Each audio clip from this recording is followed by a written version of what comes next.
E Simone disse que depois dos treinos, dos preparativos, ela deu um comunicado. E ela disse que este ano ela não jogaria, que ela não competiria. Que ela precisava se retirar por conta da saúde mental, da saúde física dela, e ela precisava dar esse passo para trás. E Simone ela foi muito criticada, duramente criticada, porque as pessoas disseram que era fraqueza, disseram que ela não tinha as prioridades dela bem estabelecidas, disseram que ela estava decepcionando o país dela, mas na verdade ela simplesmente conseguiu enxergar o que era mais importante. Ela conseguiu enxergar que aquilo ali era passageiro, que aquilo era um jogo momentâneo, e que na história da vida dela não era aquilo que ia definir o sucesso dela, a vitória dela. Ela tinha que se preservar, ela tinha que se cuidar, ela tinha outras metas, ela tinha outras prioridades. E é muito bonito, tem uma tomada que foi feita em uma das competições em que ela está falando para as colegas de time dela que ela não iria competir este ano. E as meninas estão em choque, as meninas estão nervosas, desesperadas, mas ela bota a mão no ombro dela e diz assim: eu já tive minha Olimpíada. Isso aqui não é novidade para mim. Essa aqui é a primeira de vocês. Tem tudo, corram atrás. Mas não é a única história. É um momento, mas não é a meta final. E essa maturidade de Simone Biles me fez lembrar de um versículo. Quando ela consegue dizer que a vida dela não está naquele jogo, que a vida dela não está naquela competição momentânea, eu lembrei de um versículo, que é justamente um trecho desse Sermão da Montanha, que vai estar lá em Mateus 6, 19 a 21. Mateus, capítulo 6, versículos 19 a 21. Vamos curvar nossos frontes. Querido Pai, nós vamos ler a tua mensagem e assim como nós temos a certeza que o teu Santo Espírito esteve conosco até este momento, nós pedimos que ele nos ilumine e que nós estejamos com nossos corações e nossas mentes abertos para a tua palavra. Abençoa-nos, Pai, guarda-nos, é o que nós pedimos e já te agradecemos em nome do teu Filho amado Jesus. Amém. Amém. Mateus capítulo 6, a partir do versículo 19, o capítulo, na minha versão, se intitula Os Tesouros no Céu. E ele vai dizer assim, eu leio a partir do 19. Não acumulem para vocês tesouros na terra, onde a traça e a ferrugem destroem, e onde os ladrões arrombam e furtam.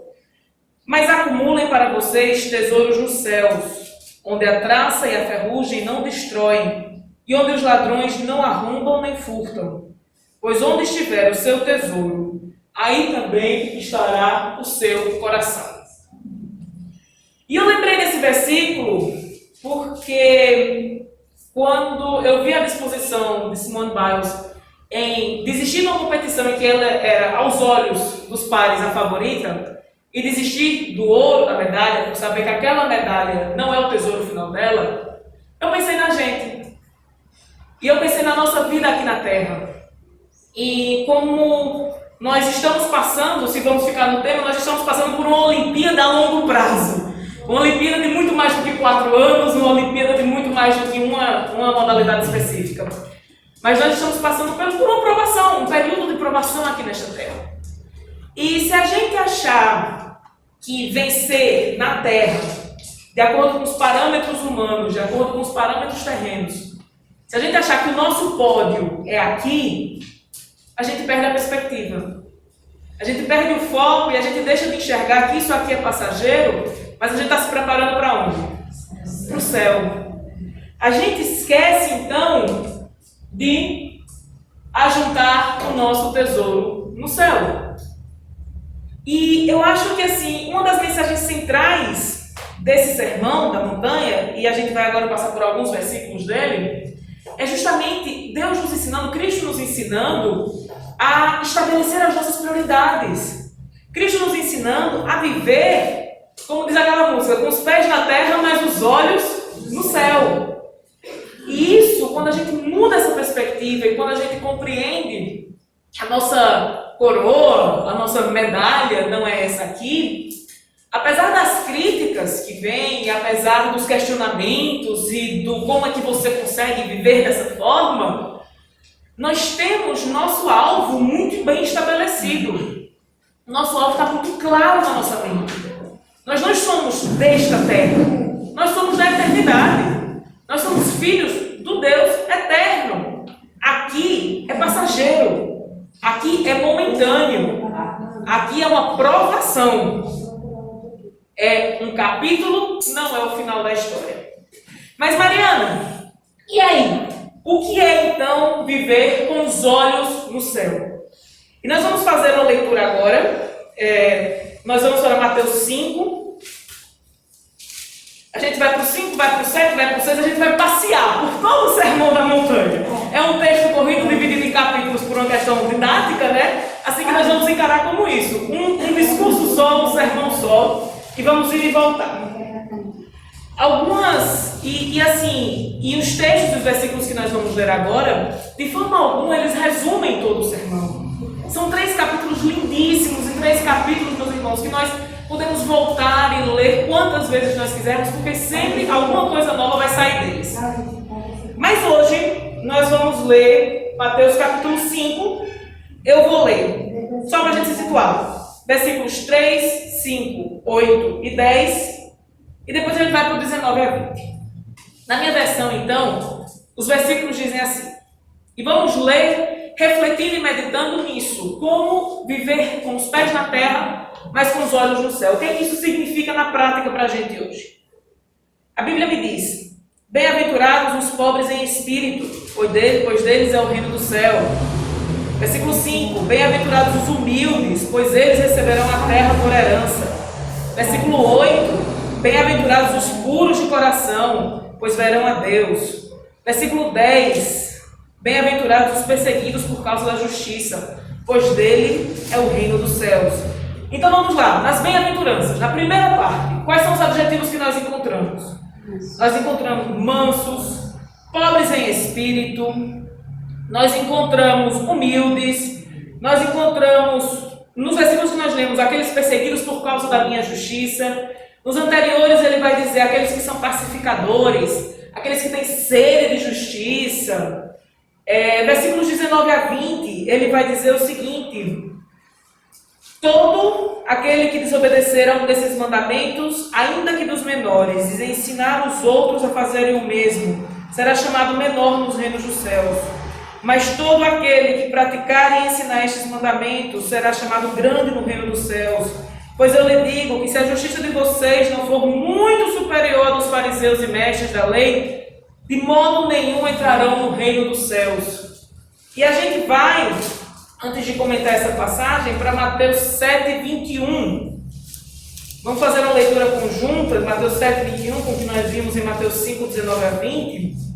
Mateus 7, 21 vai me dizer: nem todo aquele que me diz Senhor, Senhor, entrará no reino dos céus, mas apenas aquele que faz a vontade de meu Pai que está nos céus. Aí agora que o negócio deu um nome mesmo. Porque eu não só, Deus me garante as bem-aventuranças, ele me diz: bem-aventurado aquele que é humilde, aquele que é manso, aquele que é justo, aquele que observa os meus mandamentos. Mas aí ele vai dizer: olhe, o observar dos meus mandamentos vai para além do que os fariseus e escribas disseram a vocês. Vai para além da leitura da lei e da observância da lei. O observar os meus mandamentos de verdade e viver os meus mandamentos, a gente conversou um pouco sobre isso na escola sabatina dessa semana, na lição dessa semana, ela vem numa base, irmã Hilda colocou muito bem, ela vem numa base de amor. Porque aí ele vai dizer: disseram a vocês que vocês não matem, mas eu digo a vocês, não se irem. Disseram a vocês, não adulterem, mas eu digo a vocês, sequer olhem e cobicem. Quando Cristo chega com o mandamento para a gente, e o cumprimento desse mandamento vem nessa base de amor. Amor a Deus e amor ao próximo. Porque não é só aquilo, não são aquelas pequenas palavras, não é um manual. É um estilo de vida. E se é um estilo de vida, a transformação, ela vem de dentro. Ela requer mais de mim. Ela me movimenta e me impulsiona mais. Porque eu sou movida pelo amor. Eu sou movida pela certeza de que meu Deus disse que o Evangelho é amar Deus sobre todas as coisas, ao próximo como a ti mesmo. E eu tenho que viver nesse plano de certeza de que não é cumprir como se fossem 3 passos. Você dá 3 passos, vira à direita, vira à esquerda. Não é isso. É um movimento de cuidado, é um movimento de mudança e transformação. No capítulo 5 ainda, nos versículos 43 a 48, ele vai dizer assim, justamente nessa toada, nessa linha que nós estamos conversando, sobre o amor aos inimigos. 43, na minha versão, eu leio. Vocês ouviram o que foi dito. Ame o seu próximo e odeie o seu inimigo. Mas eu, Cristo, lhes digo, amem os seus inimigos. E orem por aqueles que os perseguem, para que vocês venham a ser filhos do seu Pai que está nos céus. Porque Ele faz raiar o seu sol sobre bons e derrama sua chuva sobre justos e injustos. Maus e bons e derrama sua chuva sobre justos e injustos. 46. Se vocês amarem aqueles que os amam, que recompensa vocês receberão? Até os publicanos fazem isso. E se saudarem apenas os seus irmãos, o que estarão fazendo demais?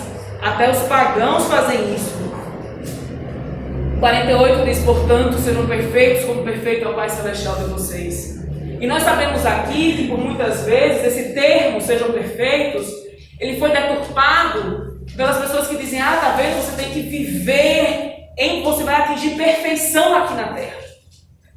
E a nossa igreja, ela muito sabiamente, ela já compreende, e lá em Romanos, a Bíblia mesmo diz, ela diz, olha, não existe justo sequer na Terra. O que a Bíblia está dizendo é que vocês busquem constantemente esse movimento de aperfeiçoamento, que vocês busquem esse movimento de aproximação de Cristo. Quando no capítulo 6, Jesus vai dizer assim, versículo 1, tenham cuidado de não praticar suas obras de justiça diante de outros para serem vistos por eles. Se fizerem isso, vocês não terão nenhuma recompensa do Pai Celestial. É um versículo que me toca muito, porque ele vai amarrar para mim tudo isso que a gente discutiu, que é essa questão do evangelho de boca, o evangelho de performance, o evangelho vivido. O evangelho vivido, o evangelho experimentado de realidade, aquele que nos transforma, aquele que mexe com a gente, aquele que às vezes causa o incômodo da gente se questionar constantemente, buscar a Deus constantemente para encontrarmos as respostas. Esse evangelho é um evangelho sincero, é um evangelho de coração, e é um evangelho que ele não depende de espectadores, mas ele é testemunha. E o que é que eu quero dizer com isso? Quando a gente busca viver de acordo com a palavra, a gente busca viver em amor, a gente busca viver com a compreensão de que nós temos que seguir o exemplo dado por Cristo, por mais difícil que isso às vezes pareça, e a gente busca essa transformação interna. Quando a gente assume esse propósito, a gente não precisa de outra pessoa olhando para a gente. A gente não precisa das palmas, a gente não precisa do reconhecimento, a gente não precisa do selo de aprovação dos outros. Porque a gente está vivendo o Evangelho. E a gente está vivendo a transformação diária. E ao fazer isso, mesmo que a gente não perceba, a gente cumpre também o que está, a recomendação que está durante o sermão da montanha que Cristo deu, que a gente acaba por ser sal e luz. E a gente acaba por dar tempero e iluminar. Por onde a gente passa?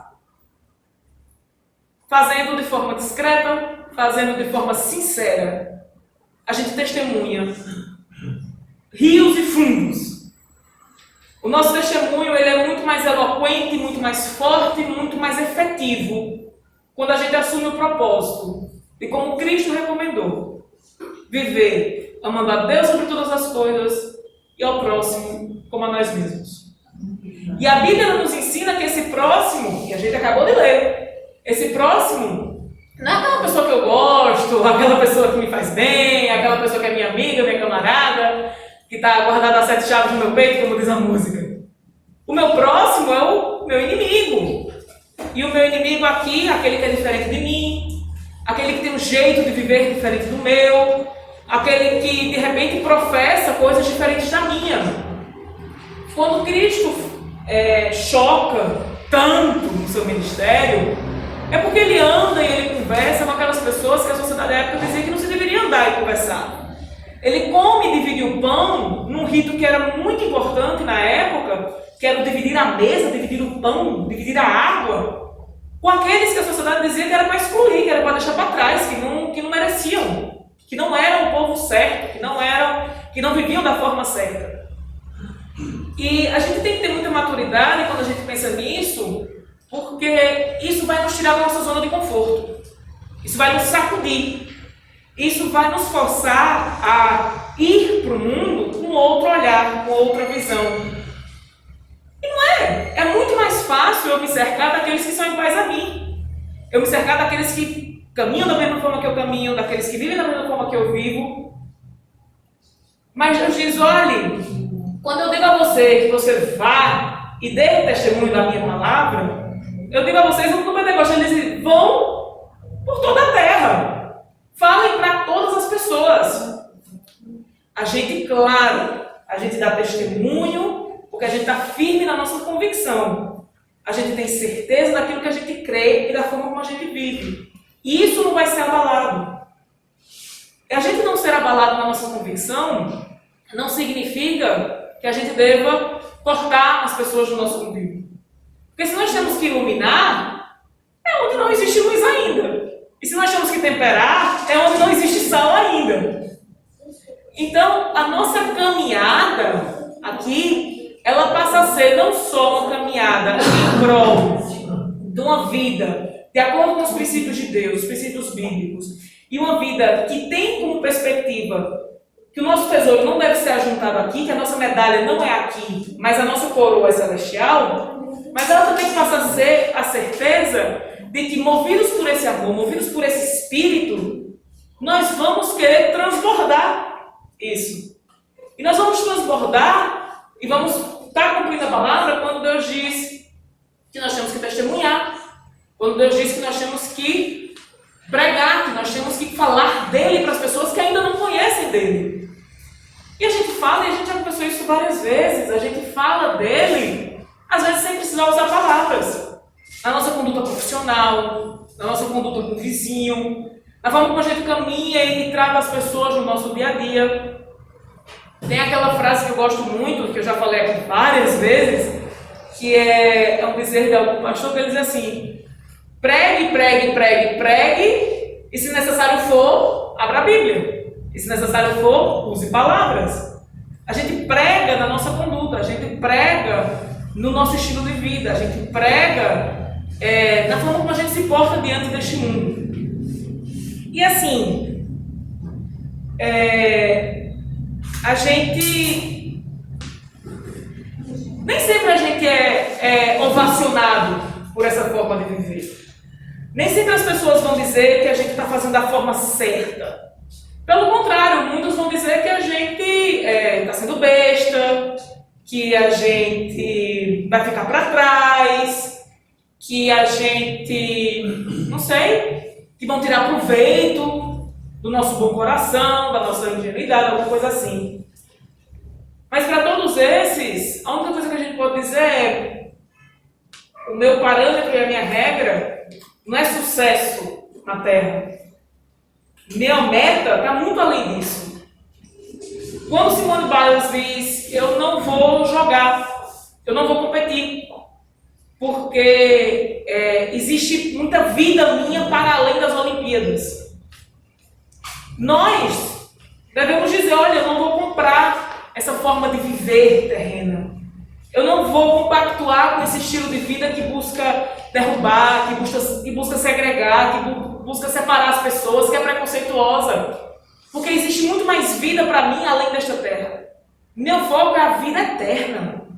Meu foco são as mansões celestiais. Meu foco é viver como Cristo me ensinou a viver.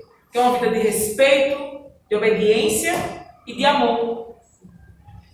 Quando eu estava no Instagram esses dias, e tem uma revista, que é a revista Trip, que eu gosto muito, eu vejo algumas reportagens delas, e elas fizeram um relato que eu achei muito interessante sobre as condições de vida de muitos daqueles atletas que estão hoje em Tóquio, da delegação brasileira, né? E eu só lembrei daquela frase que diz que nem tudo que reluz é ouro, porque os dados são chocantes. Eles dizem assim: 41 atletas chegaram a Tóquio graças a vaquinhas online. 24 competem com menos de R$2.000. 83 competem com menos de R$1.000 por mês. 5 daqueles atletas precisam complementar sua renda ainda fazendo entregas de aplicativo. E às vezes a gente fica deslumbrado. Tá vendo na câmera, tá vendo subindo aos pódios, tá vendo ganhando medalha, não ganhando medalha, mas tá vendo em outro local.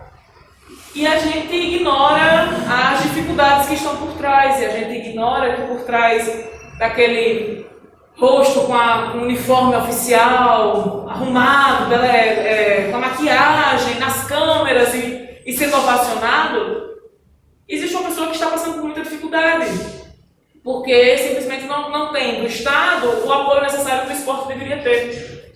E novamente, trazendo isso para a nossa realidade, é lembrar que aqui na Terra nem tudo que reluz é ouro, nem tudo que parece ser o que deve ser cobiçado, o que deve ser almejado, nem tudo não, nada do que nesta Terra é dito como razão de cobiça, razão de inveja, nada disso sequer se compara diante da promessa de Deus, uma vida eterna.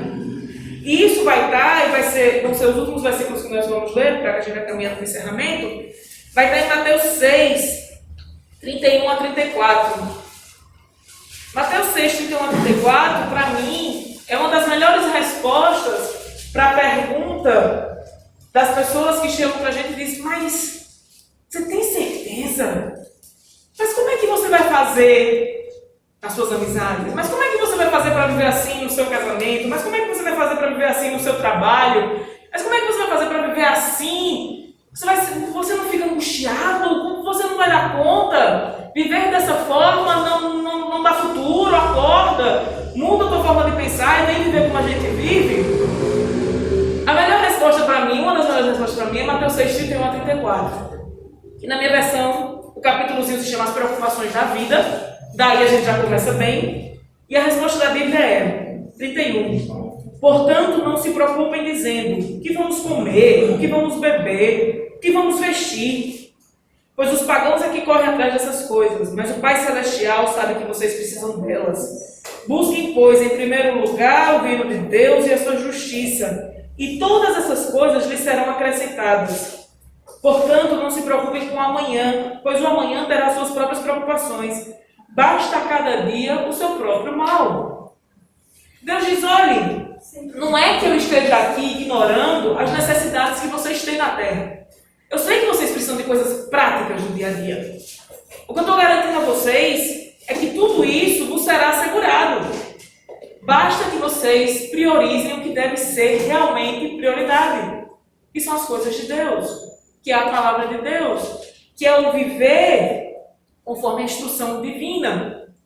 Então, para todos aqueles que disserem: você não pode viver amando seu inimigo, você não pode viver perdoando 70 vezes 7, você não pode viver guardando e reservando um dia para Deus, você não pode viver fazendo isso, fazendo aquilo, nós temos a garantia, e nós cremos na palavra, e nós cremos na veracidade da palavra, assim que nós podemos descansar tranquilos, sabendo que Deus, nosso Pai, nos guarda. Amém. Ele nos guarda aqui preservando para que nós nos encontremos com Ele lá. Amém. Que Deus seja louvado. Que Deus seja louvado pela certeza que nós temos que nossa medalha não é aqui. Sequer é uma medalha, na verdade é uma coroa. Ou seja, é muito melhor. Nós não estamos de olho em validações e medalhas desta terra. Nós estamos buscando cada dia viver entregues, viver pela palavra, viver com fé e esperança, que quando Cristo nos diz, o evangelho de vocês é cuidar da viúva, é cuidar do órfão, o evangelho de vocês é amar a Deus sobre todas as coisas e ao seu próximo como a você mesmo, a gente está com a certeza de que esse evangelho é real. De que assim fazendo, assim amando e assim cuidando, nós estamos observando a palavra divina. E que isso nos aproximará cada vez mais de Deus. E que esse relacionamento íntimo e fortalecido nos ajudará para passarmos pelas provações aqui da terra e muito em breve subirmos não a um pódio, mas a um palácio, para recebermos não uma medalha, mas uma coroa. Que Deus seja louvado. Amém. Vamos fazer uma oração? Querido e bondoso Pai, que estás no céu, Senhor, nós te agradecemos. Te agradecemos, Pai, porque os teus planos para nós não terminam nesta terra. Amém. Te agradecemos porque temos a certeza de que o que está por vir, o que está reservado para nós nas mansões celestiais, é muito maior do que nós podemos imaginar. Amém. Nós queremos viver, Pai, guardando o nosso tesouro no céu. Amém. Nós queremos que o nosso coração esteja no céu. Nós queremos que, apesar dos nossos pés estarem na terra, nossos olhos estejam no céu. Amém. E que assim, Pai, com essa mensagem, com esse propósito, nós possamos ser testemunhas Tuas aqui na terra. Amém. Que nós possamos caminhar, buscando caminhar como Cristo fez.